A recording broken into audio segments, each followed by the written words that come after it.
Bienvenidos y bienvenidas a la Zumpuliche Interview con Jhon Jatenjor.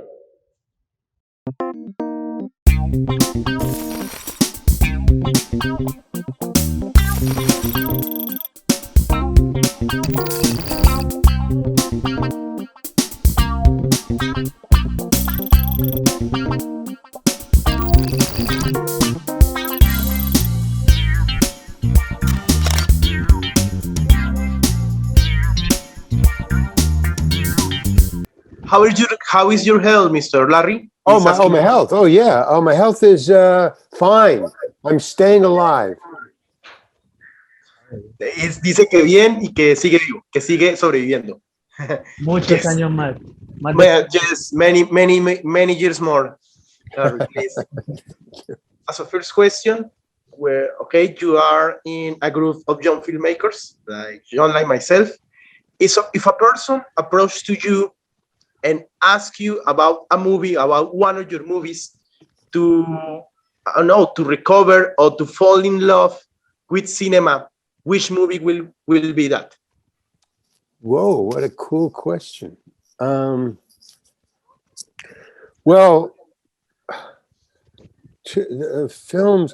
that, boy, that's really hard. There's two, I guess. One, if you really want to see a good comedy, Trains, Planes, and Automobiles is one of the funniest movies. The other movie that's one of my best movies that I've been in has been Escape from Alcatraz. So those two, but a movie that I just think is the greatest movie ever, has nothing to do with me, is a black and white documentary film made by German film students, and it's called Man Bites Dog. Have you ever heard of it?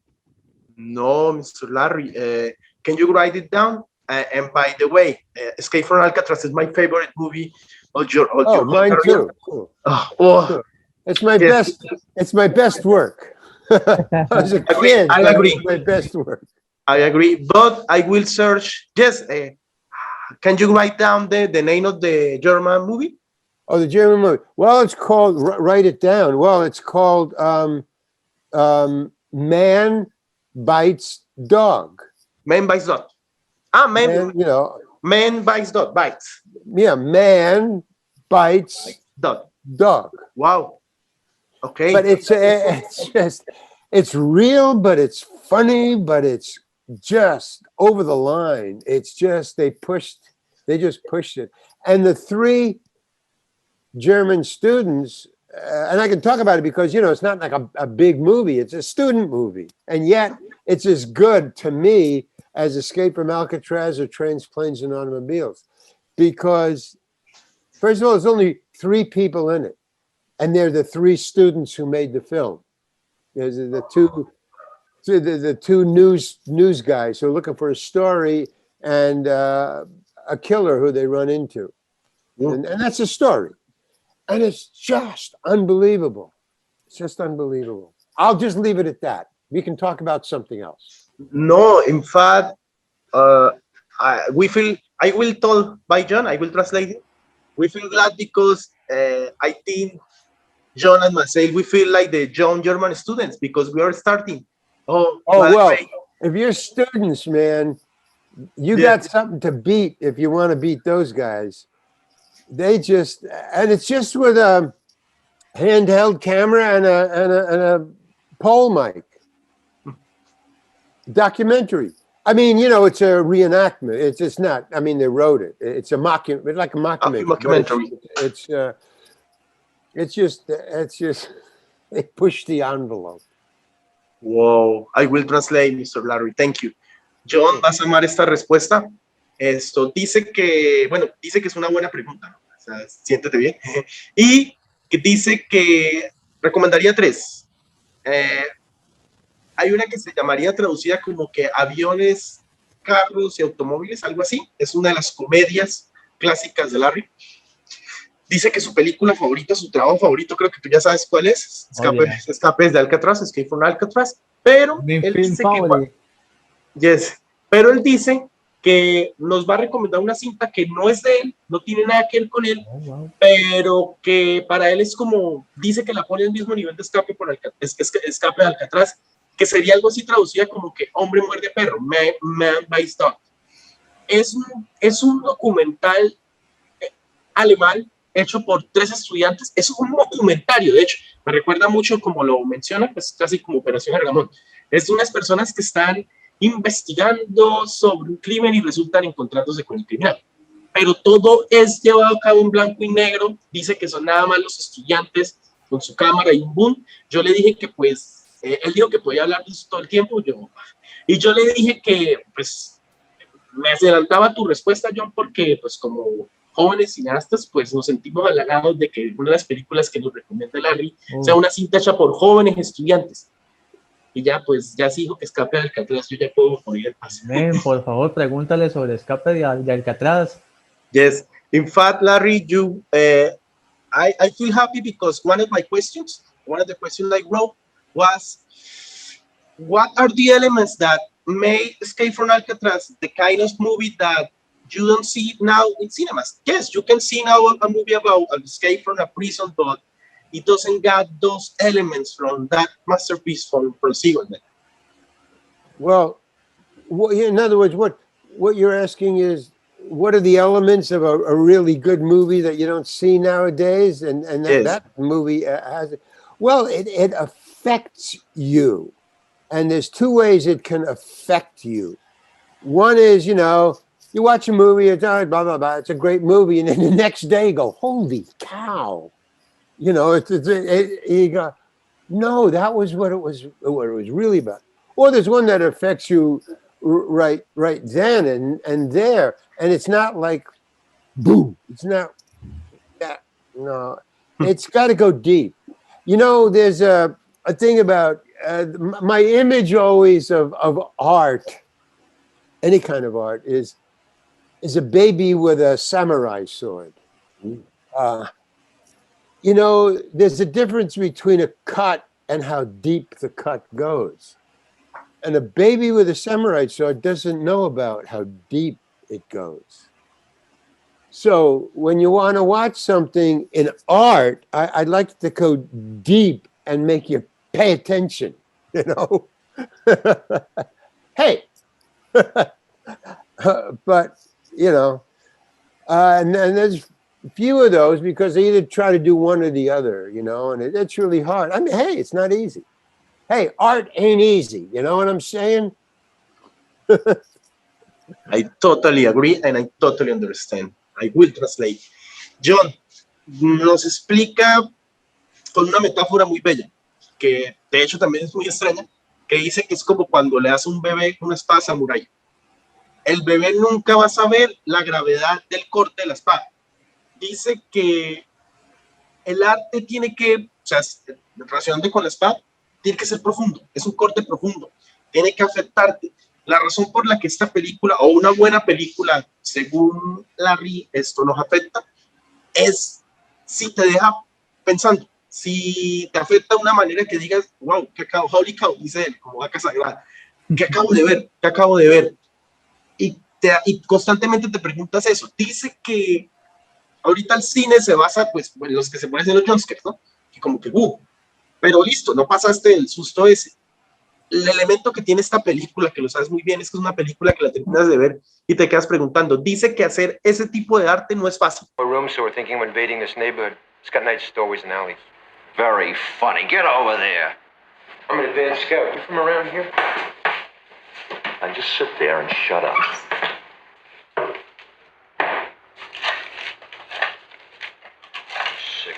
720. Oh, Sally's Diner. What are the elements that a short film needs to get the impact that this short film has? Because not only was the Oscar nomination, but I watched it, and I think that is a short film that got the whole elements. You really use well the the set got cool dialogues, got cool development of the characters. What are the elements? And congratulations, by the way, for that early nomination. Yeah, well, I wanted the award. I Yes. second place. But yeah, I appreciate the gesture. Yes. Well, here's the thing. You got to understand. It's like you're trying to explain a joke. You really, or explain what humor is, define humor. You can't do it. So art is like trying to explain a joke. There's a lot that goes into my quote unquote art that I have nothing to do with. It comes from my DNA or the air. You know, I just do what I got to do. You know, but if you get the right elements and the right light and the right time and the right question, you go, it works. That's all. All of a sudden, it works. It's like, you're a student. You've edited, right? Yes. You've edited your films. Okay. Yes. Well, editing is a perfect thing because you're editing something and it doesn't work. It could be 3 or 4 frames. And then it works and it disappears. And then it's a story. It's a narrative. That's, you have nothing, you know, well, when I make a movie, I pray that it works. You know, you just move it around and until it works. There's something, you know, how do you know you need red over in the corner of a canvas? You know, it works, you know. Why did you cover it over? It didn't work. You know, so the elements are there and a lot of people spot the elements are there. I'll give you this. Am I talking too long or is this okay? You know, It's perfect. When I made Sally's Diner, I didn't know my ass from my elbow. I didn't know how to do anything. I never thought about making a film. I made my own little films, but they were my own little films. I never thought about there was a connection. You know, I made my little film. Mm-hmm. So when I made Sally's Diner, I said, who's going to direct this? And the cinematographer who wanted to make the movie because he needed a movie for his reel, that was all he was thinking about. He said, well, you'll direct it and I'll help you. Okay. Which is a weird way to start directing, but okay. So I said, okay, because I didn't know. So I said, okay. And then when I had to do, there was a gunshot in the Sally's Diner. And I had this big argument about, before we shot it, about, I want you to shoot, I want to see the flash of the gun, and then I want it to hit a cup across the room. So, you know, so he said, no, all we need, because he was trying to save time. He's thinking time. He says, all we need is the cup exploding. We don't need the flash of the gun. Why not? Well, because you hear it bang, and then the cup explodes. And anyway, the flash of the gun and the thing, it takes too little time. Actually, the flash of the gun and the thing exploding is almost at the same time. So it wouldn't look real if you cut from the flash to the cup exploding. I said, I don't care. I want a shot of the gun. Just in case you're wrong, give me a shot of the gun. So in the editing room, of course, I was fighting with the cinematographer. Here's a lesson for you, kids. Don't edit with your cinematographer. Great lesson. Don't do it. Great lesson. So he's looking for a reel. I'm looking for a narrative. So we were arguing about, you don't need the gun. You don't need the gun. I said, I want the gun. I don't care if it's just like one frame. I want, ba-dum. Well, that's what it's in the movie, and it works. That's all I cared about. If it didn't work, no gun. It works. That's all. So there's a lot of things that I was warned about and told about that, you know, no. But here's something that I was told about that was really good in the movie. I mean, that I did because somebody told me to do it. the guy who had to be there for the shot, the gun wrangler. If you have a shot in a movie, you have to have a gun guy there. Doesn't matter if it's blank. You got to have a gun guy there, like a policeman or somebody. So that guy who was hired by the movie, so he was a movie gun guy, not a policeman, but he was a movie gun guy. So he knew about shooting movies. So he's trying to give me a hint. So he said, look, I will do it because they're very expensive and I couldn't afford it. So I was asking him for a favor. So he said, I'll do you the favor if you do me a favor. I go, what? He says, you have to have 5 points that I'm going to give you that you have to have in the movie, or I'm not going to be your gun guy, or I'm going to charge you full amount. You can't afford me. So I said, well, what is it? He said, I want you to give me, before you shoot as a director, I want you to give me 5 things that you're willing to walk on, that you're willing to say, no, we do it my way, or I'm out of here, and it's all off. I want you to give me 5 of those things, mention it. Oh, well, if I can't get this, can't get this. Now, you can negotiate 2 of them away. But if you negotiate any of the next 3, I'll walk in the middle of it. I don't want to have anything to do with this movie. Are you willing to do that? And I said, okay. So those 5 things, you can keep 3 and you can give away 2, but you have to keep 3. That's what he's saying. There's 3 things that you must walk on. And if you don't walk, I will. So I kept up my word to it. And I remembered one of the things I had to give up. I don't want to, because I really wanted to keep it. But I said, no, you got to negotiate. I mean, you can't just be a fucking martinet, So, and it was something, and there was one that I had a deal on, and I'm glad I did, because I was wrong, man, and I made a big fight about it. We were losing the light. It was a night shoot. So we were losing the night. We were gaining the light, and the sun was going to come in right through the diner window. So we didn't have a mask for the whole window. So either the sun came up and the shoot was over, because everything was midnight. So I wanted the camera, and I didn't think. I wanted it's still. Are we okay?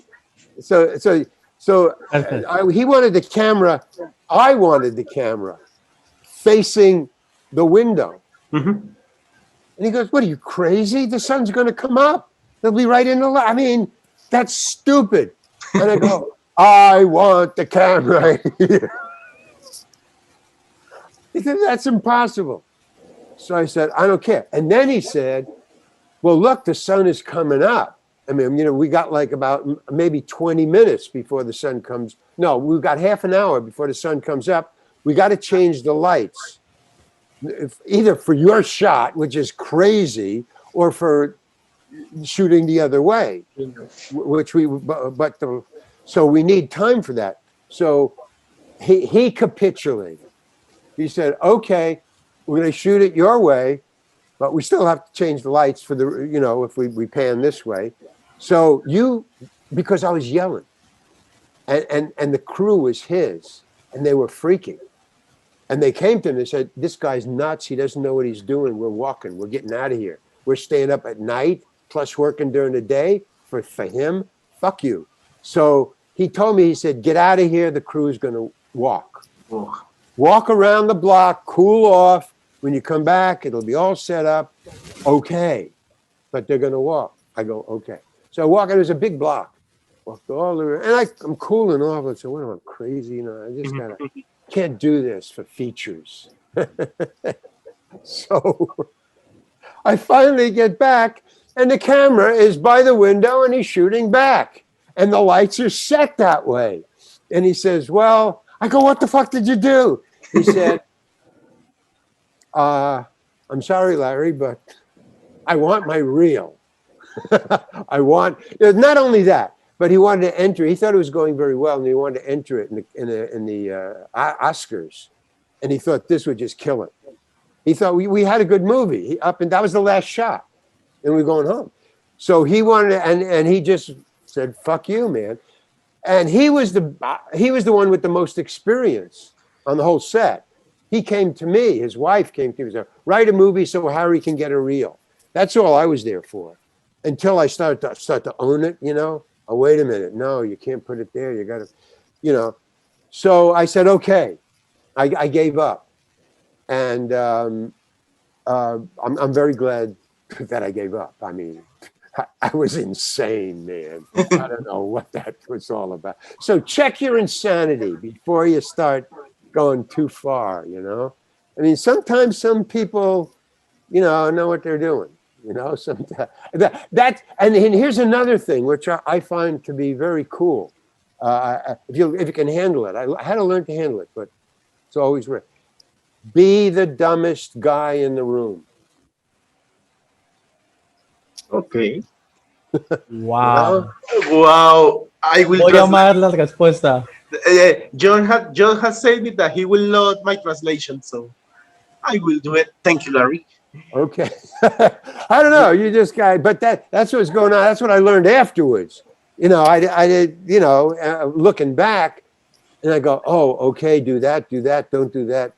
You know, but yeah, you gotta be a people person. You gotta be, and I'm not. So I had a lot to learn. Just being on the movies that I've been in, that you've seen me in, that was, to me, was learning. That was college. Wow. That was film school. Wow. That I have yet to make my movie since Sally's Diner. I'm about to do that now. Creo que es mejor comenzar desde el final porque al final me dijo algo increíble, que es la primicia para este canal. Él dice que cada una de las películas, que eso es lo que me asombra, cada una de las joyas que ha hecho, que son joyas, y cada una de las series que ha hecho, ha sido su escuela de cine, que él dice que no ha aprendido a hacer un cortometraje y que él justo va a hacer el cortometraje que siempre ha soñado hacer. Ahora me devuelvo al comienzo. Dice que, él lo dice, no fue muy honesto, dice, le hubiera gustado ganar el premio. Que dice que bueno, que fue chévere haber sido nominado, pero que él dice que le hubiera gustado ganar el premio, obviamente a todos nos hubiera gustado. Lo que nos contó que es una gran masterclass. Hay una anécdota muy chévere. Dice que el cinematógrafo, el director de cámara, le dijo, vale, se hace la película si usted la dirige, y él como que, ok. Resulta que no lo vas a creer, todo fue hecho en una medianoche, todo, absolutamente todo, y ocurre el factor que ocurre pues cuando tú grabas en medianoche, ¿no? En cualquier momento sale la luz del sol y se acaba la película. Dice que fue complejo el proceso, y de hecho él acepta que incluso, entonces nos da un consejo, dice así, ¿no? Siempre es el más tonto en el rodaje, aprende a ser una persona, o sea, lidiar con todos, y nunca edites al lado de tu director de fotografía. Eso fue muy gracioso. Ya te digo por qué. Al principio él dijo como que es muy difícil explicarte el arte. O sea, tú tienes 4 tomas, las editas bien, tienes una buena película. Pero que él nos quiso contar, que eso es lo que le agradece, un detalle en la película, seré rápido, pero te va a gustar. Resulta que él había contratado, entre comillas, a una persona experta en armas. En realidad no la contrató, era muy caro tener un experto en armas, sea un policía, es eso. Entonces le dijo, hazme el favor, y él le dijo, vale, pero me dejas llevarme 5 cosas del set. Y él como que, pero ¿cómo así? Dijo, bueno, puedes, ¿cómo es? Puedes evitar 2, pero yo me tengo que llevar 3 cosas del set, si no, no te hago el favor, si no te cobro muy caro. Y él, listo, hagámoslo. Sucedió algo muy interesante, porque él quería, ¿te acuerdas la toma del disparo? En esa toma el cinematógrafo le dijo, no, si vas a gastar un disparo, quiero ver a un policía explotando en la calle. Tú sabes que nunca se ve, siempre solo se escucha ese disparo que es inminente. Y él dice, pero no, si yo quiero mi toma del disparo, yo miro a ver qué hago. Él la grabó mirando a ver si se usaba o no, pero él grabó esa toma del disparo sin hacerlo del policía explotando. Porque él dijo, pues si ya tengo un experto en armas y todo, pues ¿cómo lo va a gastar? La anécdota increíble, en esa toma final que creo que tú la recuerdas, ¿no? Resulta que estaban todas las luces, estaba todo eso y empezó la pelea de como que no, yo me llevo las luces, no, no te las puedes llevar. Bueno, Larry estaba perdiendo la cabeza y él dijo, estaba a un punto de explotar, que los de cinematografía le dijeron, da la vuelta. Resulta que dieron la vuelta, que es una cuadra muy grande, cuando de repente Larry está contento. Digo, ¿pero qué pasó? Grabó la escena sin ellos. Por Oh eso es my que se ve God. el momento exacto de la salida perfecta y todo, que yo le dije que los elementos que me gustaron de ese corto es el aprovechamiento del espacio y obviamente, la dirección de actores. O sea, la toma final en realidad se grabó faltando antes de que saliera el sol. Por eso es tan realista. Increíble. Continúa. Wow, yo me quedo sin palabras en esa parte tan increíble. Continuaré preguntándole a, a Larry esta vez sobre las grandes joyas. Ujú. ¿Qué pudiste aprender a su nivel actoral, pero también eh, ya pasado el tiempo, qué aprendiste también no solo como ser humano, sino como ser agradecido o más bien ser una persona que dice, cumplió los sueños? Lo digo por Funimán, Gacy, Deucey Couper, Billy Madison y Mujer Bonita. Uh, Ajá. you know, Larry, that we are going to talk about it. We resume everything in one question for the time. What can you learn as an actor and also as a person in every one of your movies, but mostly Funny Man, Gacy, You Scoop, Billy Madison, one of my personal favorites, and Ajá. Pretty Woman. Well, what's the question? What did you learn from his Oh, movies as an all those actor? movies? What did I learn? Well, that I assume too much. I just learned that as I grow up, I don't think I grow older. I just grow up. I learned that a lot of things I thought about people in the past were totally wrong. I mean, I never thought Adam Sandler was funny. I never laughed at him. I thought he was talented. I thought he knew his audience. I knew they thought he was funny, and that for them he was funny. But now, when I watch television in America, late night television, like HBO or stuff like a movie channel, like the movie channel, his movies are all over the place, and he's a really good actor. You know, did you see Uncut Gems? Of course, of course. He's great, you know. But Billy Madison, I just wanted to get off that movie so bad, man. I just wanted to get out of there. I mean, he was just, he was a pest. I mean, he's always pranking people, and he's just like a kid. Yes, I mean, I'm always talking screaming. about 14 or 15. You know, a lot of duty jokes and, you know, weird. But now his movies, he's growing up finally. I mean, he's you know, finally, thank God. So I have mixed feelings about anything that I learned around him, except I was wrong about how talented he could be, but that was all. I just didn't want to be around him. He was just, you know, that laugh that I do, you know, that Carl does. Hey, Carl, do that funny laugh for my girlfriend. You know, I go, yeah. And he tricked me into doing that. He wanted me to do. I didn't want to do that. I thought it was stupid. And he said, no, it's funny. Because he asked me about it. He said, you did this funny face a long time ago. What is that all about? I didn't know even how he found out about it, but I used to do this funny face, which I won't do anymore, ever. In high school, I don't even think I did it in college. You know, I did it in high school. And he said, do it. So he wouldn't let me eat my lunch. He kept on bugging me. He said, come on, do it. So I'm not doing it. Do it. So finally, I did it for him. And he said, that's funny. And I said, no, it's not. And then he left me alone. He said, okay, fine. He walked away. And then we were doing that scene in the middle of the scene while we were shooting it, the first take. And we're talking about it. And then you know, Larry, Carl is my girlfriend. I call him Carl, blah, blah, blah, blah, blah. Hey, Carl, do that funny face. And I was an improv guy at the time. I was in the committee in Second City.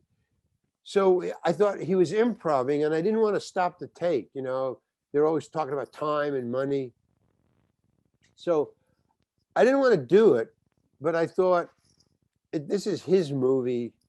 you know, the director, I don't know. So I did it, and it's in the movie. But as soon as I did it, I hated myself because Oh, it was just like a conditioned reflex. I yes. just did it, and I finished the scene, and then Adam told the director, "Well, let's move on," because I wouldn't do it again, and he knew it. So he, you know, the only take would be that first take because Wow. I so that was in the movie, but and that's also a grudge I have against him. He made me do something I didn't want to do, but he was right. It's funny. I watched it in an audience. The kids laugh, but so he knows what's funny, but not to Larry. And do you have something to say about the other films? Oh, Well, Pretty Woman, I wasn't in it for long. I learned rejection in the other movie. What was do you remember the other? okay. Funny Man, Gacy, and Deuce Coupe. Deuce Right. Coupe. Yeah, I learned rejection, and you're not all that, Larry. I learned. Yeah, you're a very small cog in a very big, a complex wheel of machinations and shit. No, I learned what you have to do to make your own movie. That was Macy, Gacy, whatever the guy, you know, the crazy guy. The crazy guy. And what it was, a shoestring budget. I mean, it was crazy. Just and then you're in Escape from Alcatraz, and then you're in Gacy. I mean, it's the same business. It's just, you show up and they're two extremes, Escape from Alcatraz or any of the others. So I learned not to take it personally. That took me a long time, man. Just don't take it personally, and don't bring negativity to the set. That's like a little what do you call it? Those little old ladies sew them into little things, and you hang on the wall in the kitchen. Notes, like little notes. Yeah. Don't bring negativity to the set, which is all I do. Is I bring negativity to the set. I mean, it's all bullshit. Come on, man. But sometimes it isn't. Sometimes you get caught up in the reality of the unreality. You just get caught up in it. Breaking Bad was like that. But the ones that no, I was never really there. And the director knew I wasn't there. And that's why they're small directors and great directors. And sometimes the great directors tell you to do something, you have no fucking idea why. And then you watch the movie and you go, oh, that's what he was talking about. Oh, like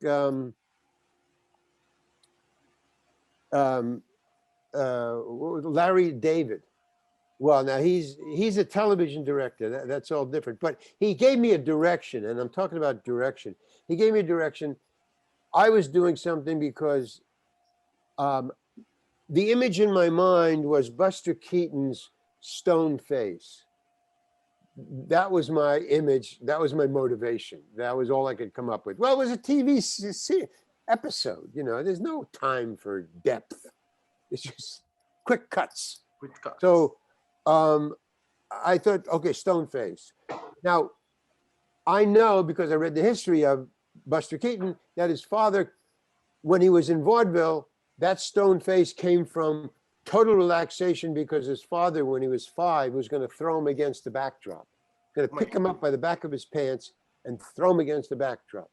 He was a busker. He took falls, Buster Keaton.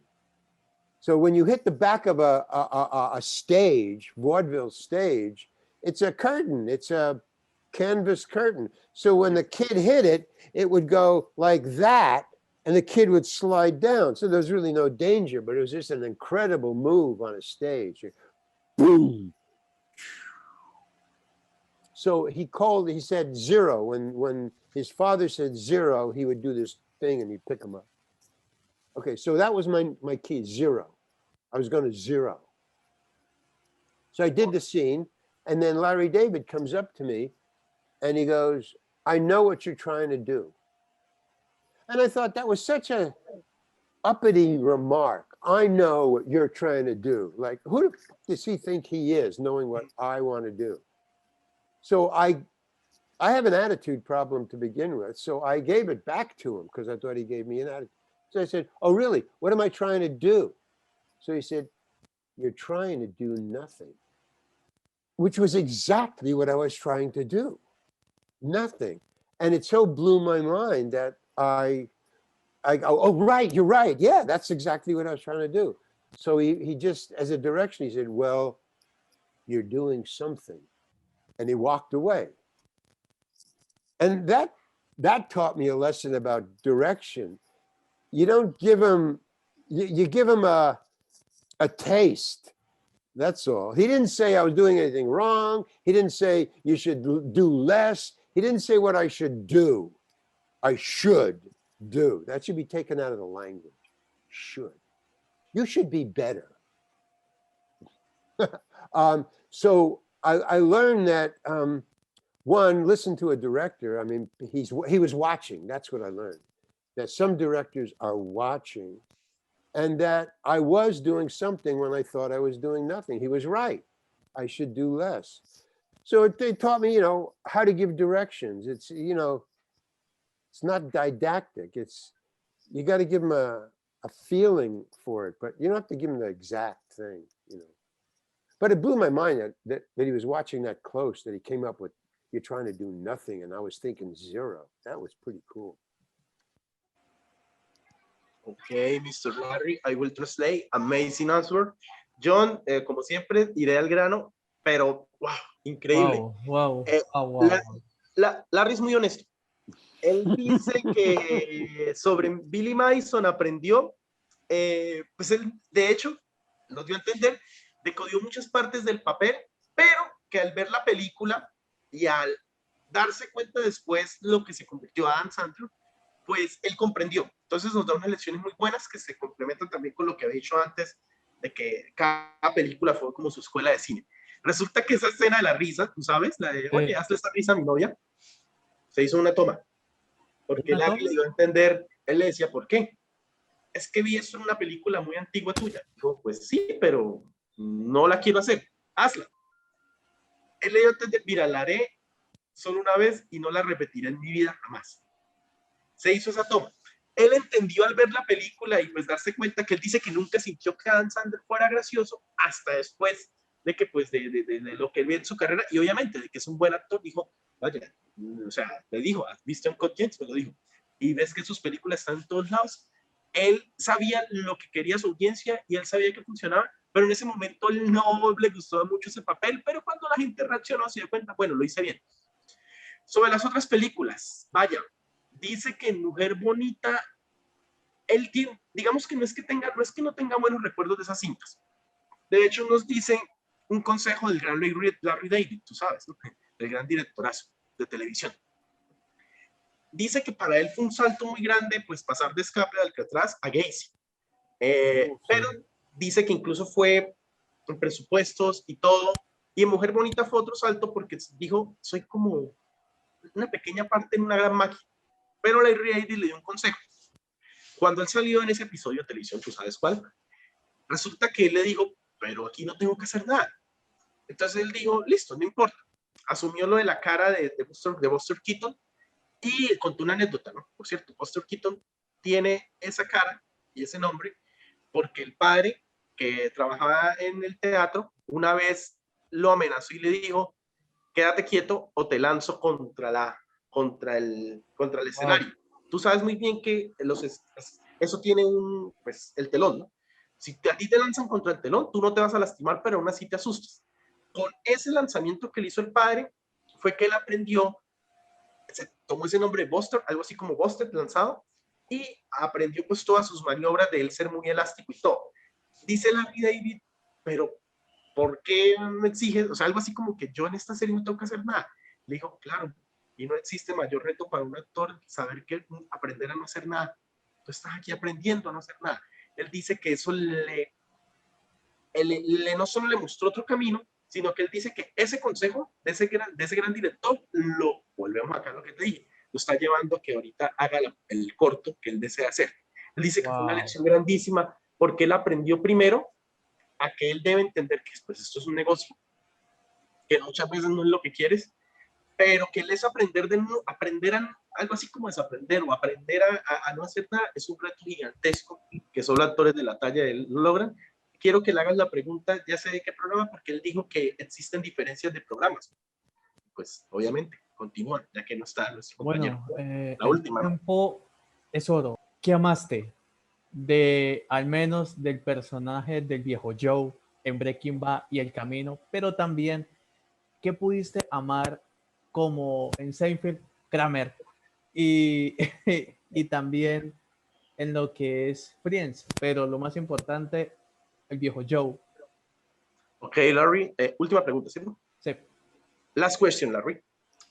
What do you love or what do you hate being on Breaking Bad and El Camino, but also on Seinfeld, but also in Friends? Tell us. Wow, three. Well, Friends and Seinfeld, I put together because they were two characters that stood out to an audience. God knows why. Because it was just another job to me. But I literally was. I mean, they were. The shows were very professional. Friends and Seinfeld. The best writers were on both shows. So the writing was great. The acting was great. So I was surrounded by, I was the dumbest guy in the room.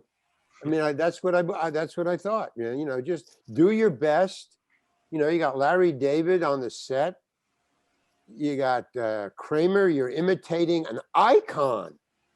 I mean, do you realize that when I did that show, whenever my scene as Kramer came on, that out of the woodwork, like cockroaches, came these suits from upstairs. And they stood around like this with their arms, and they just stood and watched my scene. They stood on the perimeter of the lights. 3 to 5 came down. Every, not every rehearsal, but a couple of times. When I asked, who the hell are these guys in suits just standing there? Every time I come on my, to do my scene, to rehearse, they just stand around and watch. And as soon as my scene is over, they disappear. And I said, they're the publicity department and the production department of, you know, Fox or whoever was producing it, the majors, that they wanted to, they're afraid that you're going to ruin their icon, Kramer, that they were watching to see that I didn't defame or defile Cosmo Kramer, that the actor was doing properly. And when they saw that I was, they would go. It was the biggest insult I've ever had, man. It was just when I found that out. You know, but I had no idea that. Well, I knew I was imitating Kramer, so the load on my, it was just the, you know, the responsibility. Because not that the suits, I didn't care about the suits. I liked Kramer. I was a fan of Kramer. You know, I was watching the show. So when I got the call to, you know, imitate, oh man, but that was my icon, you know, my idol. But I mean, we were up for the same part. We actually auditioned for Kramer together, but he went high and I went low. Michael Richards went high, coming through the door, you know, high. And I just went, you know, down. So they chose the high guy. But yeah, so that was Kramer, the responsibility of imitating on Seinfeld. On Friends, I had no responsibility at all. I was a nasty guy. I was the landlord. I just come in, say, hey, shut up, and then go back upstairs. So that was cool. That was like a lark. I had no responsibility. I only had one show. I was only hired to do one show. But the fans wrote so many letters that they kept on bringing them back. Like once every couple of months, they would bring them back. The bad part of that was that I came back 5 times. And if you get 6 times, you become a recurring, which is a huge boost in salary. On the 6th show, you have to do more. Now, if they hire you for 6th show, they can't hire you for 1 more. They have to hire you for like 2 or 3. But when you get hired for the 6th show, you get a huge raise plus 2 or 3 more shows. They hired me on the 5th show. Wow. Then they fired me on the 5th show.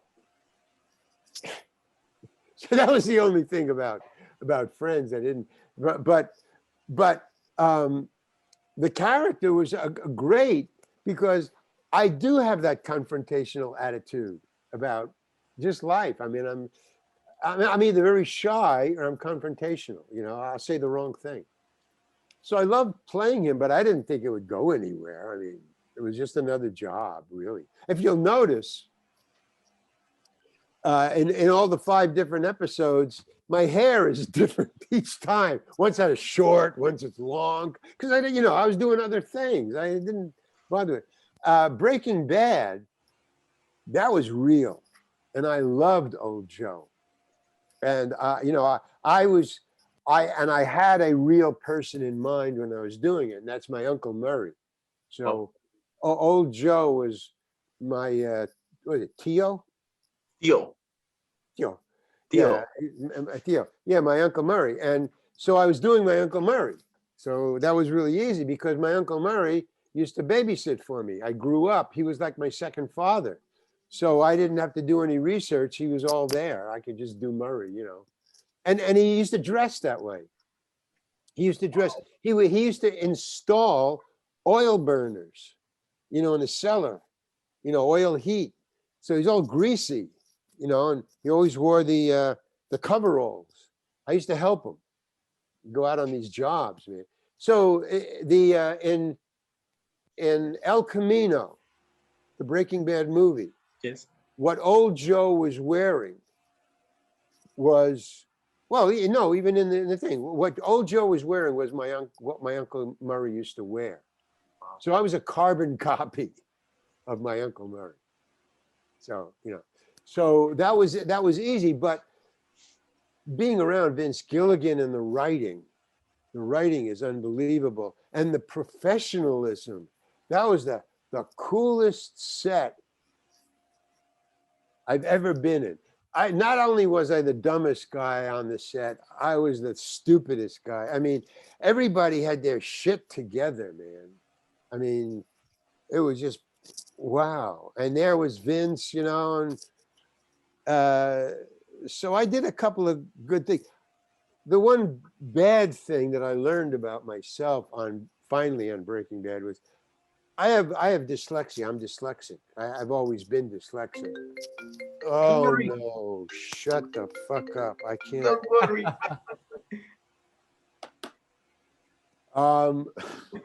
It's okay. No problem. No problem. Not only that, it was spam. No, it was. I was like, wow.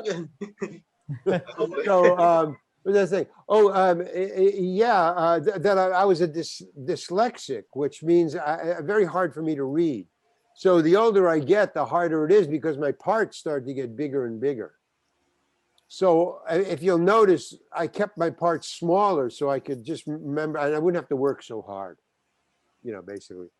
So, so I had a very small part for Breaking Bad. But Vince Gilligan loved my acting for Joe. He thought I was really a good old Joe. So he kept on writing me bigger and bigger parts, and I wouldn't say no. So I had to work really hard to memorize. So on Old Joe, the movie, the El Camino, the movie, El Camino, that was the last thing I quit. I quit movies after that. I quit college. I quit college but I quit movies. Yeah, because I couldn't learn what people wanted me to do. In other words, he wrote me a full-page monologue, Vince Gilligan. Full page, one speech. I couldn't do it. And I improvised it, and he bought it. But I don't want to go through that terror of trying to memorize a long speech and then knowing I couldn't do it. But I went in and I improvised it, and it was okay. It was fine because he used it as a voiceover. Yes. So it didn't really matter. And then later on that was the episode before we did the movie. Then when I did the movie, I knew that, okay, I can't memorize large speeches. And what did he do? Vince Gilligan wrote me a walk and talk around that car. No interruptions. Well, it's very hard to just keep talking, but if you say something, I know my next cue is about what you just said. It's really easy going back and forth. But he had to shoot it a couple of times because I kept on forgetting the lines.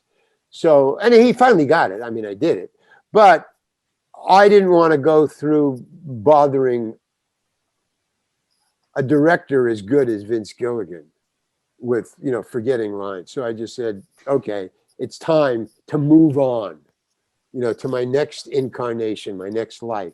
So that's what I did for 7 years. And this is the end of it. I mean, I'm coming out now, going back in. But I don't think that this was you quitting from the movies. This was your graduation from the movies, man. Oh, yeah, what? yes.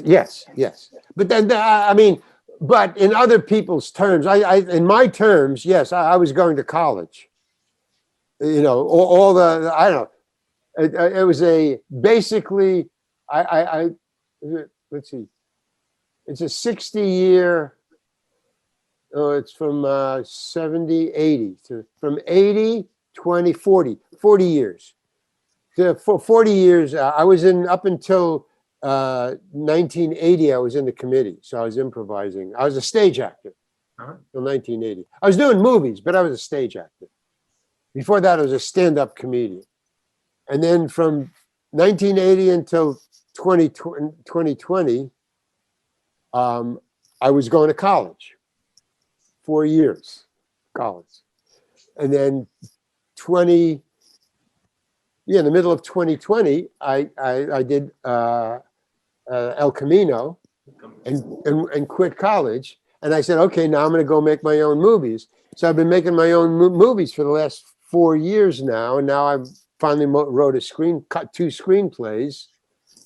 Now we'll see where I'm at. Wow. Oh, Mr. Larry, I will translate after this because not only time is running off, but we got to clap you. Man, John, you guys are film students, right? Yes, we are. Oh, that's why, man. That's why. Finally, I talked to film students. You guys know what I'm talking about. The other stuff is bullshit. Oh, man. Thank you. It's an honor.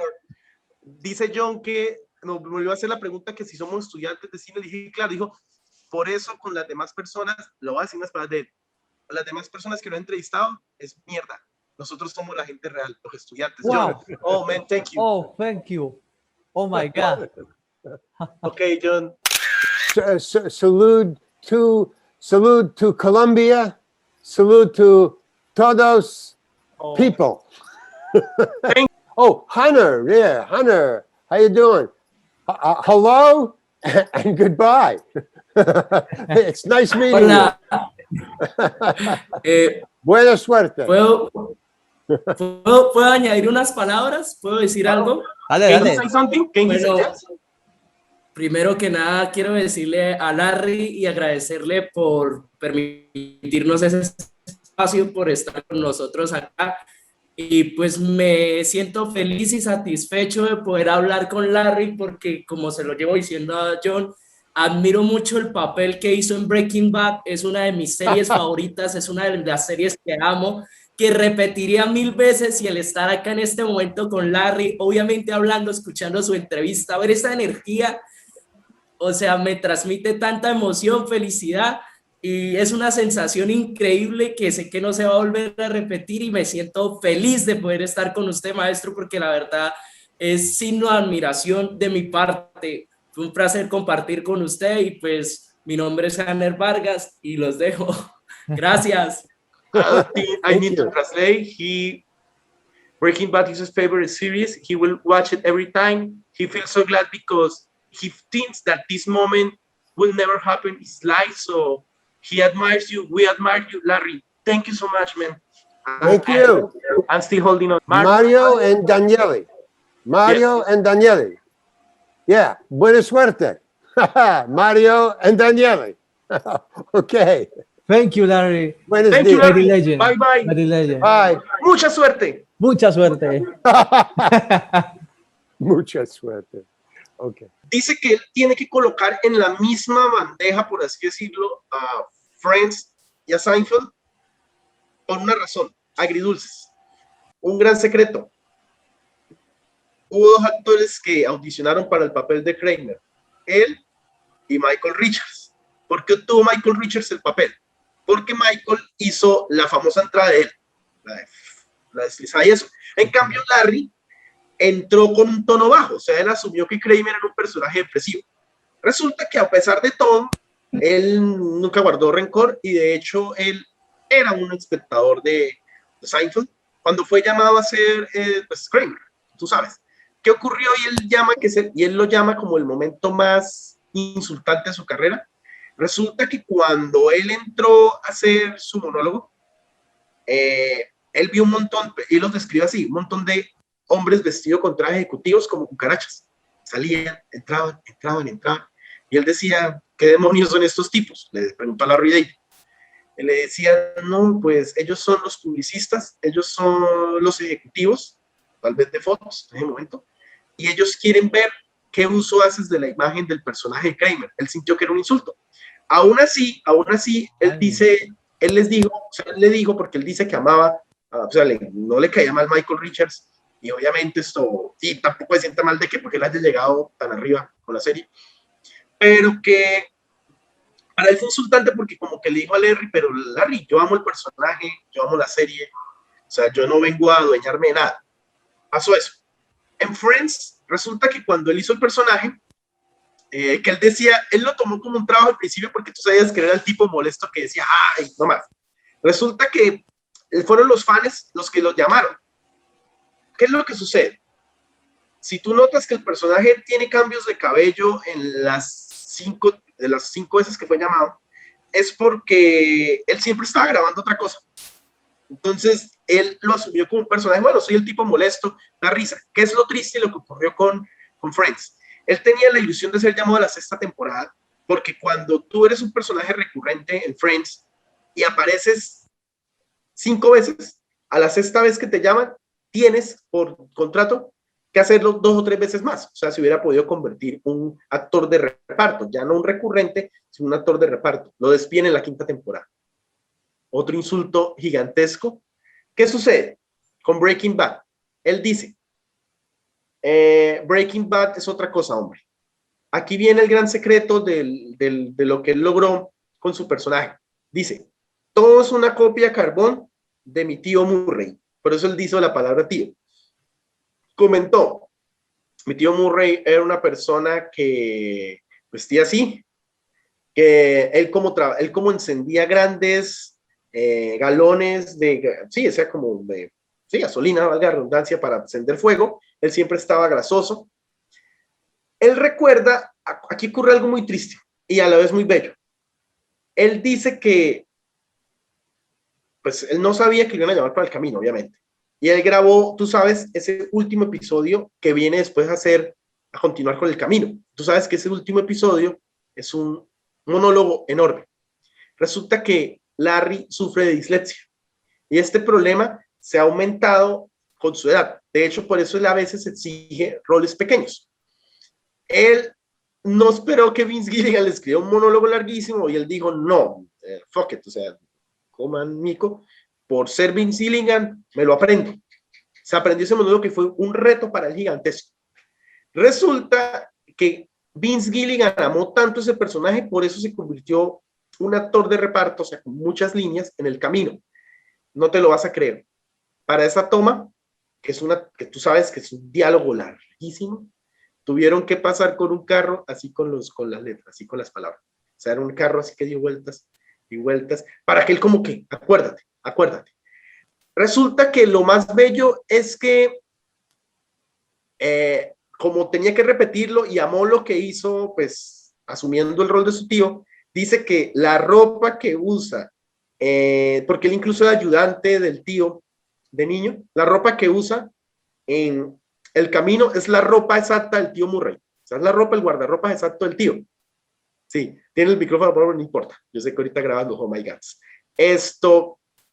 Él resumió algo muy bello y dijo, el camino fue mi retirada del colegio, de la universidad, bueno, college, universidad. Entonces yo le dije después el nombre, no fue tu retirada, fue tu graduación. Es que yo lo veo de esta manera. Hasta los años 80, 70, 80, yo era un comediante. Luego fui llamado a hacer películas y duré 14 años en las películas y obviamente pues tenemos que ver las clases de películas. O sea, con Escape, él fue muy honesto. Escape al que traje su película favorita. Y la de Carros, Plane, Trains and Automobiles. Dice después que ese trabajo fue bajando e hizo lo que hizo en los 90. Digamos que él no está tan contento con lo que hizo en los 90. Dice que cuando ya se dio cuenta, él dijo, no vuelvo a hacer un papel en cine porque ya no tengo la memoria. Ya siente que dio lo mejor con el camino, pues obviamente lo sabemos, dijo, y con esto cierro. El camino me enseñó a que yo ya debo hacer, cómo hacer mis propias películas. Parece que no se viene uno, sino 2 cortometrajes dirigidos por él. Dice, no sé cómo lo voy a hacer, pero lo voy a hacer. No tuve el tiempo y no tuve tampoco pues la valentía de decirle, pues espero que esta vez te ganes el Oscar. Y para cerrar, pues lo que te conté, él antes de cerrar dijo, ¿ustedes son estudiantes de cine? Sí, claro, por eso perdona acá a las personas que escuchan, por eso los demás periodistas solo me preguntan mierda, basura, y ustedes sí están preguntando lo que es. Ustedes saben de qué es hablar de cine, entonces no queda más que felicitarnos.